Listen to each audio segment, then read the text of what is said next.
Bienvenidos a Filosofía en tiempos de no filosofía, un espacio de reflexión profunda sobre el pensamiento filosófico. En la actualidad, un programa dirigido por Filosofía Tierra.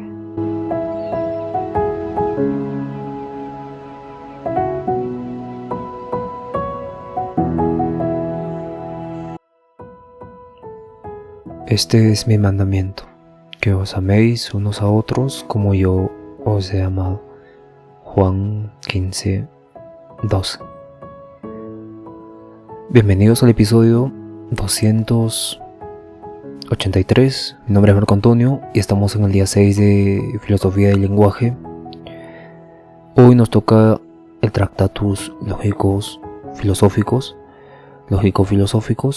de Ludwig Wittgenstein. Vamos a dar una introducción al inicio, luego vamos a pasar a las principales ideas del Tractatus, así la explicación de estas ideas y la visión que tenía Wittgenstein sobre la relación entre el lenguaje y la realidad. Luego vamos a pasar al impacto y las críticas, cómo el Tractatus influyó en la filosofía del lenguaje, las críticas y el debate de su teoría, y acabamos el episodio. Bien, entonces empecemos. Bien, en el último episodio hemos explorado un poco el papel, cómo juega el análisis del lenguaje en la filosofía contemporánea.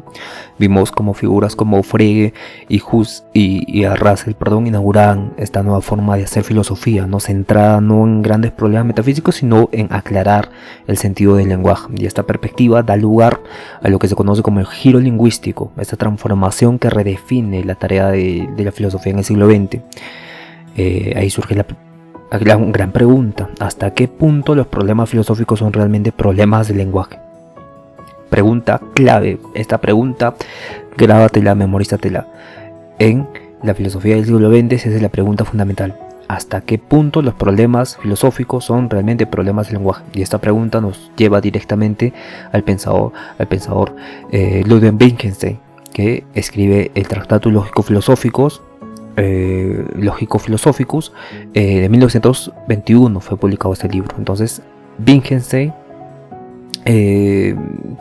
nació en Austria, fue a la Segunda Guerra Mundial, sus estudios de ingeniería con lógica en Cambridge junto a Bertrand Russell le ayudaron mucho para el desarrollo posterior del lenguaje, porque el lenguaje es algo completamente relacionado con el mundo de las matemáticas, como vimos con Frege. O sea, no tan relacionado, pero me refiero al aspecto lógico de las matemáticas, que son abstractas, entender la lógica de las matemáticas. Entonces rápidamente va superando a sus maestros, a Russell, a Frege, y escribió rápidamente el Tractatus Lógico-Filosóficos en 1921. O sea, a los 22 años, más o menos 22, 23 años. Y ahora, el punto de partida del Tractatus que hoy día nos compete es profundizar, ¿no? Porque este libro se hace formas de premisas. 1 tal cosa, 2 tal cosa, 3 tal cosa, 4A, 4B, 4B. Entonces es lógico, es claro, es jerárquico. Entonces Wittgenstein creía en ese momento que todos los problemas filosóficos surgían por no comprender la lógica de nuestro lenguaje, ¿no? Y su objetivo principal era, atento, trazar los límites del pensamiento mediante el trazado de los límites del lenguaje. Voy a repetir otra vez, grábatelo bien: trazar los límites del pensamiento mediante el trazado de los límites del lenguaje. En otras palabras, entender qué puede decirse con sentido y qué cosas como la ética, lo místico, lo metafísico deben ser mostradas pero no dichas. Eso es clave, ¿no? Esta obra es importante porque representa este punto culminante del enfoque lógico del lenguaje. Es un intento audaz de reducir el lenguaje a su estructura más esencial, buscar la esencia del lenguaje en busca de este modelo lógico que refleja la realidad, ¿no? Y evidentemente en este modelo el mundo está compuesto de hechos, el pensamiento es una imagen lógica de los hechos y el lenguaje expresa esos pensamientos. Por lo tanto, el lenguaje es una representación del mundo. Y también podemos ver que el ideal filosófico, que es la claridad lógica absoluta, es decir, solo aquello que puede expresarse con precisión, es importante para esta claridad lógica absoluta, porque recordemos que su objetivo, entender qué puede decirse con sentido y qué cosas como la ética, la metafísica, lo místico deben mostrarse pero no ser dichas, deben ser mostradas pero no ser dichas. Bien, entonces la frase emblemática que todos los filósofos, que todos los profesores, que todos conocen de Wittgenstein es la siguiente: atento, ojo, de lo que no se puede hablar es mejor callarse. Entonces esta frase la utilizan mucho los profesores para evitar hablar de lo metafísico, para evitar hablar más allá del lenguaje. Pero evidentemente eso va a ir cambiando como vamos a ver viendo más adelante, ¿no? Ya, pero tranquilos ahí. Entonces Wittgenstein sugiere que la filosofía no debe crear teorías ni tampoco mostrar los límites del lenguaje, como lo podría hacer Heidegger. Todo lo que está más allá, la estética, la ética, lo religioso, la metafísica, no puede ser dicho, solo mostrado. Y evidentemente vamos a ahora entender las preguntas fundamentales del Tractatus. Por ejemplo, ¿qué es una proposición con sentido? Esa es la pregunta del Tractatus que trata de responder. También trata de responder cómo representa el lenguaje al mundo, cómo hace esta representación directa, fidedigna de la realidad, el lenguaje, por medio del lenguaje. Otra pregunta fundamental: ¿qué papel juega la lógica en el pensamiento y la realidad? ¿No? Vamos a explorar estas ideas que son claves para entender por qué Wittgenstein creyó haber resuelto los problemas filosóficos de su tiempo, hasta su tiempo, y también por qué más adelante tuvo este cambio radical de pensamiento. Como vimos, está bien justificado, se puede entender las razones de Wittgenstein, se puede entender un poco las situaciones que le hacían dudar, ¿no? Pero vamos a ver qué hizo ese cambio en Wittgenstein. Bien, vamos a iniciar. Entonces, el Tractatus es la obra enigmática, profunda, condensada, que muchos filósofos profesores dicen que es así. Esta obra es profunda, es lo que es. Aunque tiene este estilo breve, donde dice 1, luego va 2, va 3, 4, 5, ahí vamos a demostrar sus principales ideas, ¿no? Vamos a dividir este segmento en 6 ideas principales, 6 ideas claves, y vamos a dar una conclusión del texto. Ojo, esto es muy importante. Estamos en el minuto 7:28, así que voy a agregarlo para que ustedes se den cuenta, ¿no?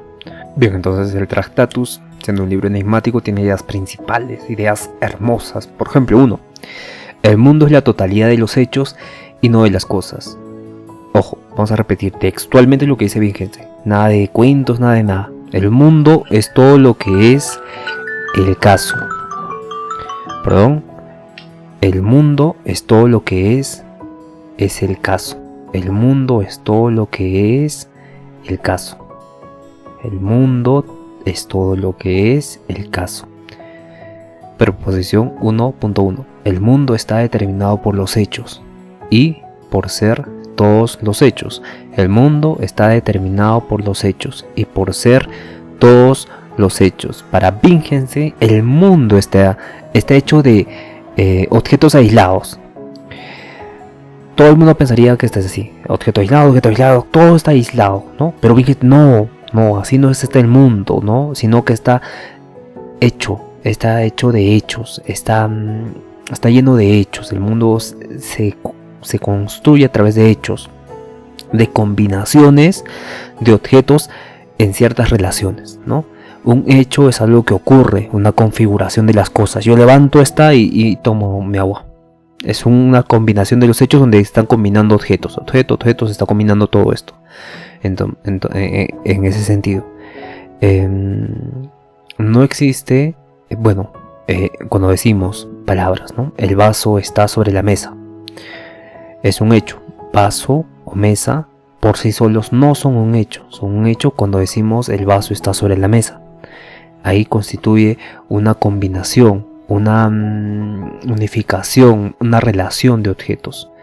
Entonces, porque todos pensaban de esa forma, ¿no? Mira, incluso Frege y Russell, ¿no? Cuando yo digo campana, estoy diciendo campana aislado de las cosas que están sucediendo, del hecho que está sucediendo ahora, porque estoy tocando con mi mano, o está en la mesa, o está en algún sitio. Entonces se vuelve un hecho cuando se vuelve una combinación de objetos.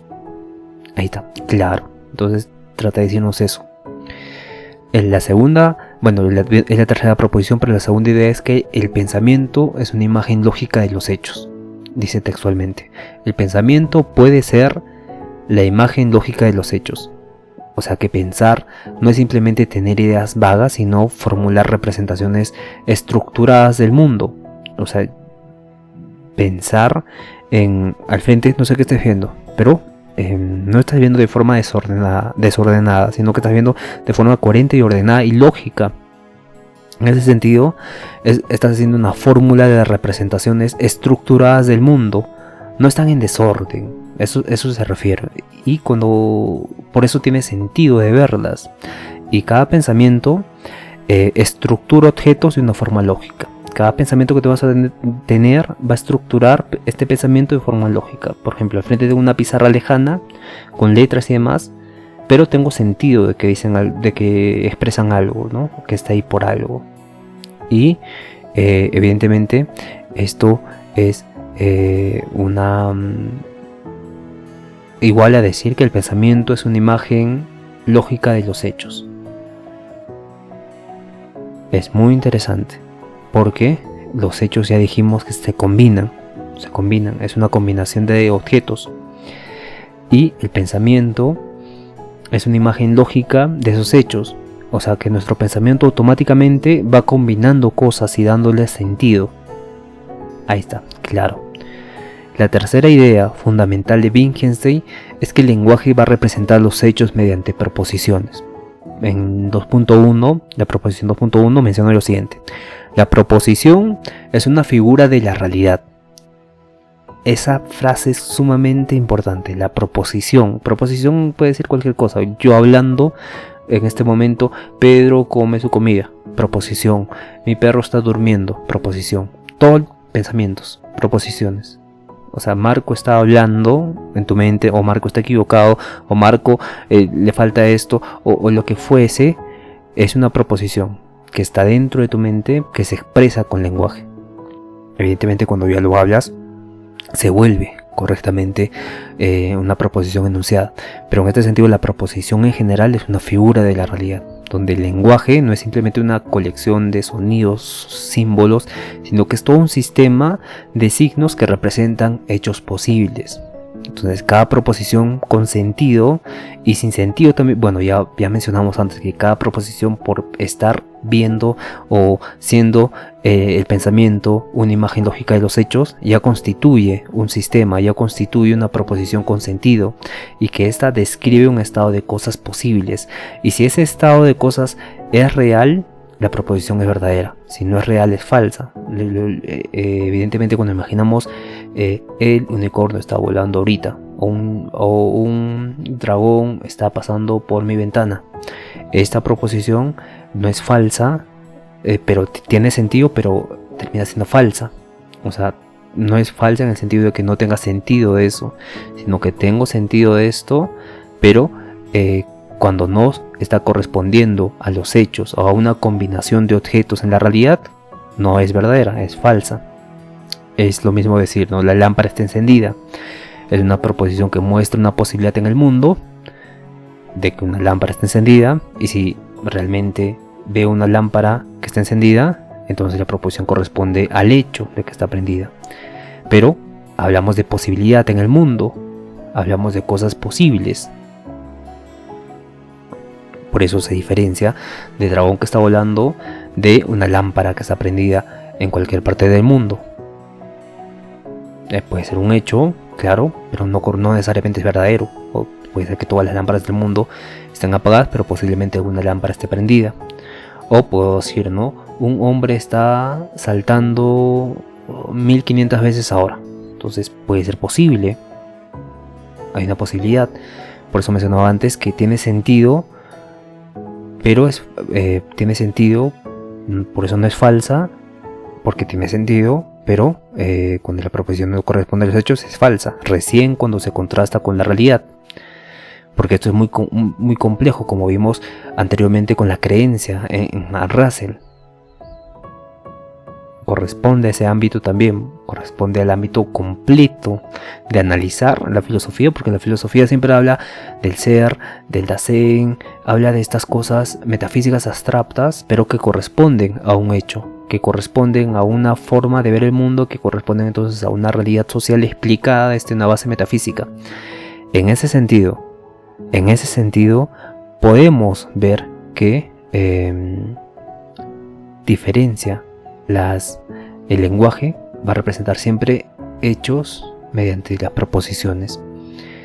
El lenguaje funciona como una representación de los hechos, pero que se presenta mediante las proposiciones, o sea, las afirmaciones, las palabras, los pensamientos que tengamos como aseverativos, pero que al final pueden haber proposiciones que puedan tener sentido y no necesariamente van a ser verdaderas. Por eso mencionaba antes sobre el dragón.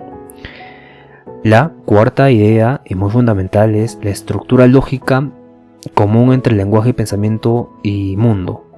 El Wittgenstein menciona lo siguiente en la 2.18, proposición 2.2, 18, parte 18: lo que toda figura, cualquiera sea su forma, debe tener en común con la realidad para poder representarla. Es una forma lógica. Lo que toda figura, cualquiera que sea su forma, debe tener en común con la realidad para poder representarla es su forma lógica.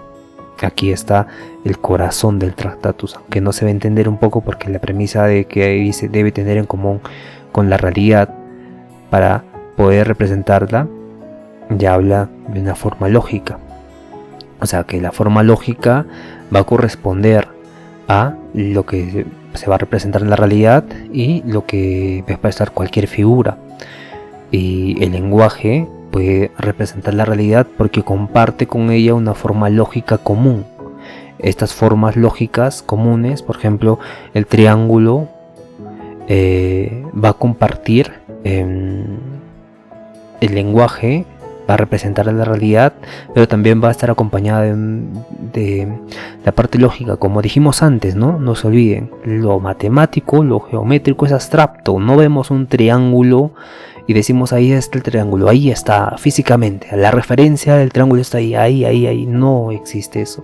El triángulo y las matemáticas son abstracciones, están en la mente, pero no en mi mente, no en la mente de otra persona, no en la mente de un científico, sino está en la mente de todos, como algo innato, como algo que se entiende, como algo real, como un axioma. En este sentido, por eso menciono que el lenguaje puede representar la realidad porque comparte con ella una forma lógica común. Esta forma lógica común, evidentemente para Wittgenstein, también sería el lenguaje. Tenemos un lenguaje común universal y evidentemente ya van a criticar por eso más adelante, pero no vamos a distorsionar esto, vamos a profundizar en esto. Esto significa que el mundo como el lenguaje se componen de elementos combinables. Ok, hasta ahí bien. Hay una correspondencia entonces entre la estructura del lenguaje, la sintaxis, el sentido del lenguaje, y la estructura del mundo, que es la lógica de los hechos. Que, por ejemplo, la lógica de los hechos, que todo objeto caiga al piso. Las leyes de la física, básicamente, ¿no? En ese sentido, esta es una teoría pirrónica del significado, donde el lenguaje pinta el mundo a reflejar su estructura, ¿no? Entendemos nosotros esta parte sintáctica, de sintaxis, de estructurar el lenguaje de forma adecuada, y también tenemos la estructura del mundo que son las lógicas de los hechos. Entonces aquí aborda el problema de la causa-efecto, evidentemente la resuelve también, pero más adelante se va a complejizar esto porque con la mecánica cuántica ciertos hechos ya no corresponden a un efecto correspondientes a causa. Entonces aquí va a haber todo un tipo de un top que te sea cuenta también bien, pero va a haber todo un tipo de pensamiento diferente, un cambio de pensamiento. Entonces la estructura lógica común entre el lenguaje, pensamiento y mundo es que el mundo tiene una estructura lógica de los hechos, que ciertas cosas causa y efecto ocurran de esa forma, y también que están correspondientes a nuestra estructura del lenguaje, este sintaxis que tenemos de entender las cosas, porque ya mencionamos antes que el pensamiento es una imagen lógica de los hechos, ¿no? porque siempre estamos combinando objetos, siempre se combina. Estoy combinando la botella, el mouse, pero todo eso de forma interna mía. Es una combinación espontánea, por así decirlo, para estructurar lo que estoy viendo. Evidentemente, eso va a corresponder también a la lógica de los hechos. Entonces, eso trata de decirnos, ¿no? Hay una estructura lógica en el lenguaje, hay una estructura lógica en el pensamiento y hay una estructura lógica en los hechos, o sea, en el mundo.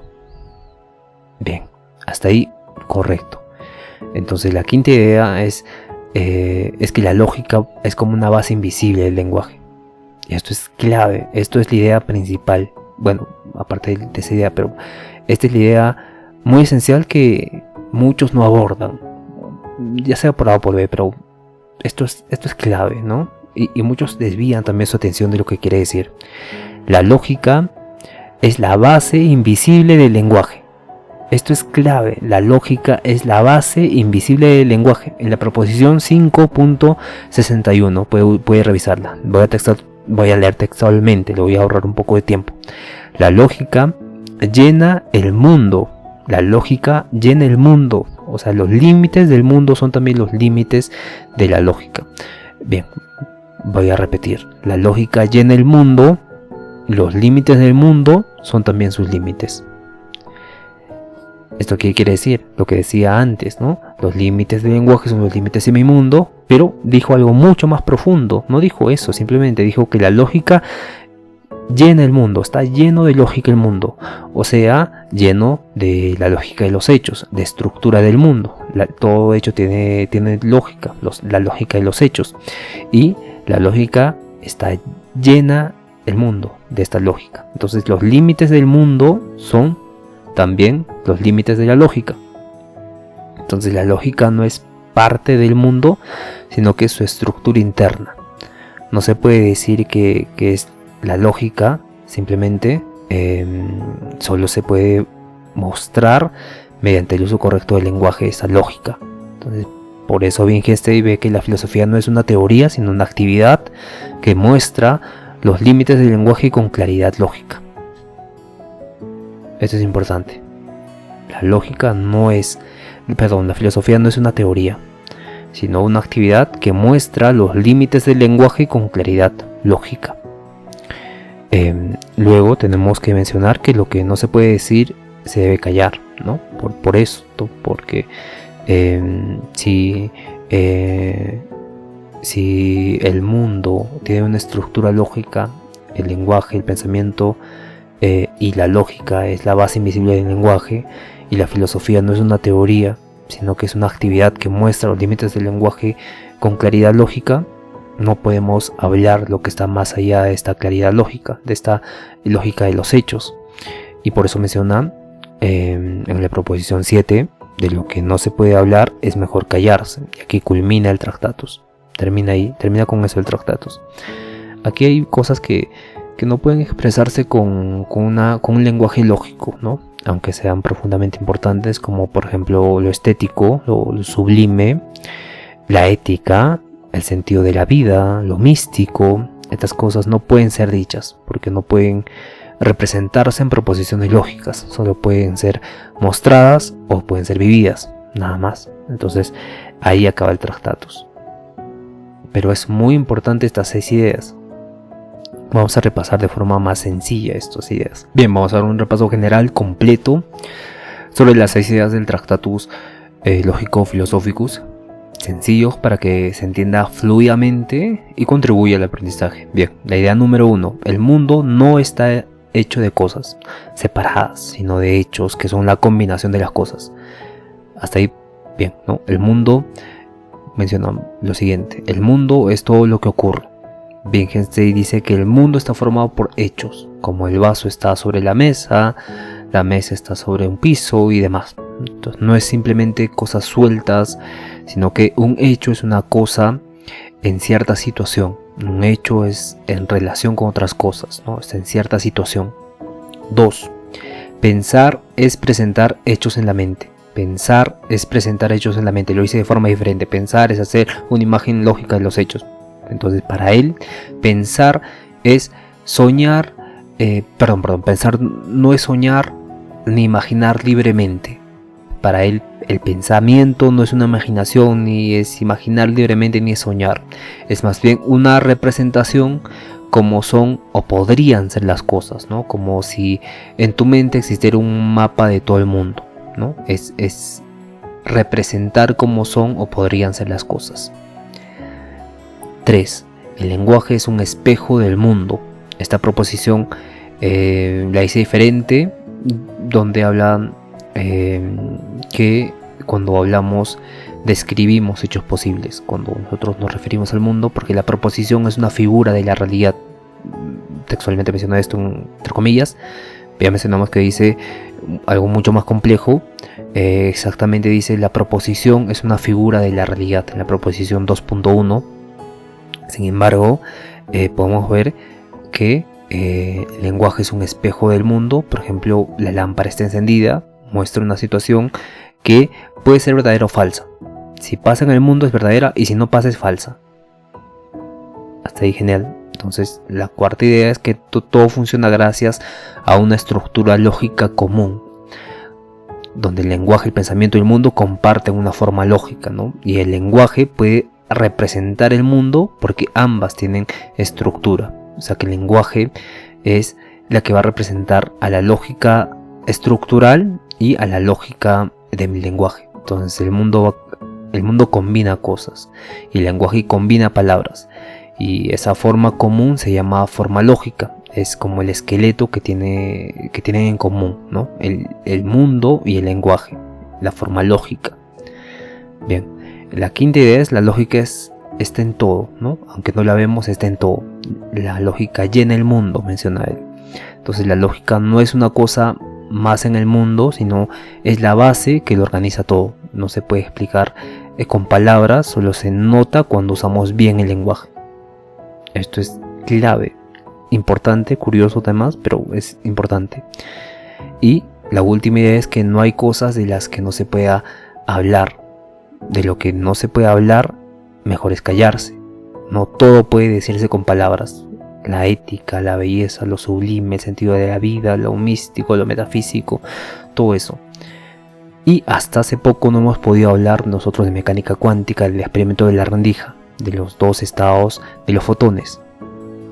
Pero esto corresponde al segundo Wittgenstein e incluso al tercer Wittgenstein. No, pero esta es la idea inicial de Wittgenstein, que evidentemente va a haber muchos que van a criticar esta posición, evidentemente, tanto desde la cultura hasta la ciencia y demás, y evidentemente es algo que está en el primer Wittgenstein, que se divide en 3, pero muchos dividen en 2. De hecho, la mayoría va a dividir en 2, el primer Wittgenstein y el segundo Wittgenstein. Y el Wittgenstein sobre la certeza se le olvida, pero está ahí. Entonces, esto es como el sumum, ¿no?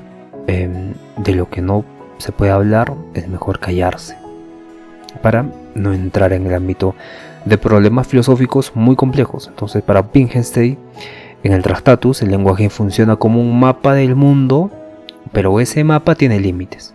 Y más allá de sus límites, hay cosas importantes, sí, pero que no se pueden decir, sino sentir, intuir, esas cosas, ¿no? No tienen esta forma lógica. Evidentemente, la lógica también va a evolucionar, porque es una rama diferente de la filosofía. Bueno, es una rama de la filosofía, pero tiene esta característica de ser lógica. Y va a haber la lógica paraconsistente y demás, ¿no? Que evidentemente va a entrar en juego más adelante en el Wittgenstein de investigaciones filosóficas. Sin embargo, esta visión de Wittgenstein sobre la relación entre lenguaje y realidad es muy importante, porque se hacen preguntas, por ejemplo, muy importantes: ¿cómo puede el lenguaje, cómo puede el lenguaje, que son hechos, sonidos, son palabras o signos, a representar la realidad, ¿no? El lenguaje, que son todo esto, son signos, son sonidos, son palabras, ¿cómo representan la realidad, ¿no? Esta es la gran pregunta que intenta responder Wittgenstein, y su respuesta es tan elegante y tan radical, tan sencilla y tan brillante. Es muy interesante su respuesta. responde de esta forma esta pregunta, Wittgenstein. El lenguaje puede representar la realidad porque tiene la misma forma lógica que ella. Esto es completamente interesante. La forma lógica es igual, o sea que las leyes físicas que tú has estudiado son las leyes que también rigen en nuestra mente, en nuestro lenguaje. Y claro, esto es algo parecido a lo que decía Kant, pero con un enfoque diferente. Y entonces es algo completamente innovador, novedoso, muy muy profundo, que influye en todo su libro. Bien, entonces podemos hablar ahora de las proposiciones a más profundidad. Podemos pasar a las críticas, ¿no? Pero vamos a hablar también de este... Bien, estamos con el tiempo correcto. Vamos a hablar de la relación entre el lenguaje y la realidad, ¿no? Se le conoce a esto como la teoría pictórica del lenguaje. Creo que dije antes pirrónica, no sé, no me recuerdo bien, pero es pictórica. Esta teoría surge de la proposición 2.1 de Wittgenstein, que menciona que la proposición es una figura de la realidad, ¿no?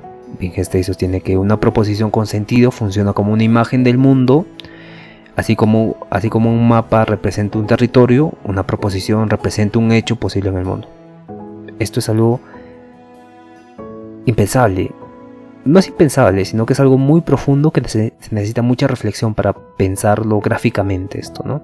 Es decir, cuando hablo yo, digamos, estoy en clases, representa a una clase estando ahí. Entonces se vuelve una figura del mundo, aquella proposición. Y evidentemente, si tiene un gato, podría decir la frase: el gato está sobre la alfombra. Representa un posible estado de cosas donde el gato realmente está en la alfombra, y si ese estado de cosas realmente ocurre, la proposición es verdadera. Y esto es algo brillante. No sé si se da cuenta la magnitud de esta idea de Wittgenstein, ¿no? Si no ocurre, evidentemente es falsa, pero en ambos casos la proposición tiene sentido, porque va a representar algo que podría ser el caso. Y aquí hablamos algo mucho más referente, porque recordemos que Frege y a Russell decían que lo referente es el objeto, pero acá lo referente sería la situación, los hechos, y que el lenguaje sería aquello que refleja los hechos, pero una posible aspecto de verdad o mentira, falsedad. Completamente interesante, muy revolucionario, bastante complejo. Y que podría resolver muchos dilemas, ¿no? Pero más adelante vamos a ver las críticas que le hacen a Wittgenstein por escribir este libro, que es sumamente brillante y resolvería todo el problema de la filosofía, que es lo que nos compete. Bien, entonces pasemos a las críticas que hacen a Wittgenstein. Bien, la crítica más fuerte que tiene el Tractatus es que cae en una paradoja autorreferencial, ¿no? El Tractatus tiene cosas que según sus propios criterios no se puede decir. Por ejemplo, la proposición final: de lo que no se puede hablar es mejor callarse, es una proposición que no describe un hecho y por tanto no tendría sentido según el sistema del Tractatus. Esto, claro, esto sugiere que el libro se contradice performativamente, pero debe usarse y luego desecharse, como afirma Wittgenstein. Entonces el lenguaje no siempre funciona lógicamente. La vida cotidiana muestra que el lenguaje no siempre es claro o es lógico, y se usa para persuadir muchas veces en la política, o bromear o dar órdenes. Entonces este tipo de uso no puede representarse adecuadamente como lógica formal, lo que lleva a cuestionar la utilidad de este modelo de pensamiento para entender el lenguaje humano. Entonces Wittgenstein rechaza, en el segundo Wittgenstein, en Investigaciones Filosóficas, rechaza muchas veces algunas ideas del Tractatus, porque argumenta que el significado no es una correspondencia lógica. Lo que significan las cosas no siempre corresponde lógicamente a las cosas, sino el uso social de las palabras, ¿no? El lenguaje no es una estructura rígida, sino una serie de juegos de lenguaje diversos, flexibles, vivos, que cambian, mutan y demás.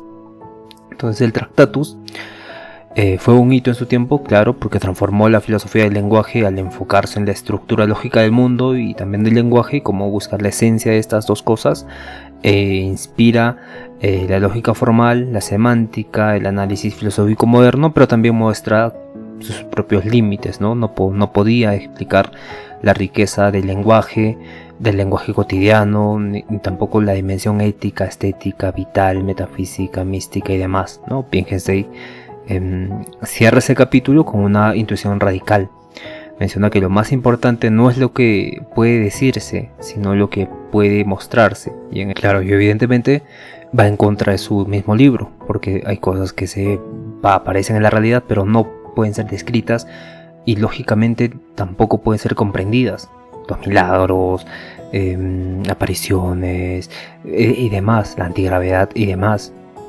Lo mismo pasaría con inventos, ¿no? Se inventa, por ejemplo, el celular, y en su tiempo no podía decirse que podíamos hablar a miles de kilómetros a distancia, porque no podíamos entenderlo, pero pasó un tiempo y ocurrió. Entonces eso sería un límite, ¿no? Un límite que pondría Wittgenstein, y evidentemente no existiría con el tiempo, porque el tiempo se vuelve como el que abre los límites del lenguaje o abre los límites de la realidad hacia una realidad diferente, y se amplía entonces el sentido lógico formal, y evidentemente el lenguaje no es algo fijo por eso. Entonces parece que se da cuenta de esto Wittgenstein, no en estos términos específicamente, pero se da cuenta de eso. Entonces cambian investigaciones filosóficas esta primera forma de entender el lenguaje y la realidad, que no le quita nada de impresionante, no le quita nada de espectacular lo que hace Wittgenstein acá.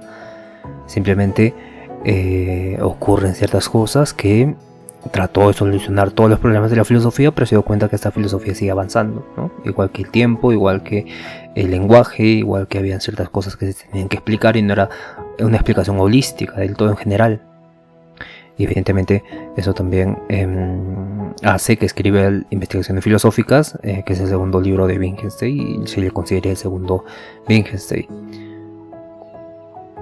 Claro, hay muchas críticas también, por ejemplo la reducción del lenguaje a la estructura lógica, la ambigüedad sobre la metafísica y la física, bueno, perdón, la ética, no la física. La metafísica y la ética, porque Wittgenstein sostiene que la ética y lo místico y lo metafísico no pueden decirse, solo mostrarse. En la proposición 6.421 menciona lo siguiente: es claro que la ética no puede expresarse, la ética es trascendental. Entonces, esta posición limita severamente las posibilidades de un discurso filosófico ético, y evidentemente eso iba en contra de toda esa tradición ética, y que es la más conocida o popular de la filosofía. Entonces algunos filósofos como William Bernard, Philippa Foot han argumentado que no todo el pensamiento ético es inefable o es trascendental. Entonces, ¿cómo vamos a distinguir lo que se muestra de lo que simplemente no se dice? Y por eso es una crítica importante. Evidentemente Wittgenstein en el Tractatus es revolucionaria, pero a la vez paradójica su obra, ¿no? Wittgenstein también hace las críticas a su propio libro, se hace las críticas, ¿no? Y evidentemente ya hablamos del significado, que Wittgenstein dice que en el segundo Wittgenstein en Investigaciones Filosóficas, que el significado no reside en la representación lógica, sino en el uso de las palabras, ¿no? Y el lenguaje no tiene una única esencia lógica, sino que se comprende de múltiples formas de vida, y evidentemente juegos de lenguaje también. Entonces el papel del filósofo no es contribuir a este sistema lógico, a estos sistemas lógicos, sino que es descubrir cómo usamos el lenguaje realmente, ¿no? En este Wittgenstein tardío considera que el Tractatus proponía una imagen rígida, errónea del lenguaje, y muchos problemas filosóficos no se resolvían con lógica, sino que con observación cuidadosa del uso que se le hacía del lenguaje, ¿no? y que para explicar esas cosas. Bien, entonces Esto generó debates en el Círculo de Viena por sus propios lectores. Recordemos que él era miembro del Círculo de Viena. Muchos de ellos escaparon cuando inició la Guerra Mundial, y los nazis empezaron a matarlos muchas veces, y se fueron a Estados Unidos, Argentina. Era un círculo muy grande, ¿no? Entonces se abrieron paso a nuevas formas de hacer filosofía del lenguaje, y evidentemente llegaron a Norteamérica, y se desarrolló la filosofía analítica, ¿no? Desde ese sitio.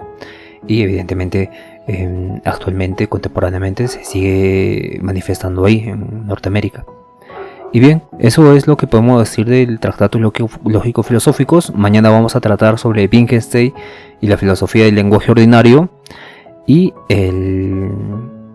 claro, vamos a entrar al segundo Wittgenstein, ¿no? Vamos a abordar una comparación del primer Wittgenstein y el segundo Wittgenstein. Bien, muchas gracias, cuídense todos, ánimo, y por favor conózcanse a sí mismos y por favor sean felices.